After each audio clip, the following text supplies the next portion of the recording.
আমরা এখন বিভিন্ন জায়গায় দেখতে পাচ্ছি, অফিসে, বিভিন্ন ক্লাবে, বিভিন্ন সংস্থা দ্বারা রক্তদান শিবির করা হচ্ছে।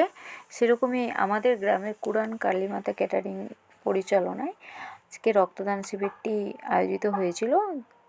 এখানে মোট 61 জন রক্ত দিয়েছেন, যেখানে দেখা গেছে বেশিরভাগই মহিলা। তো ওনারা এইভাবেই প্রতি বছর রক্তদান শিবির করে থাকেন।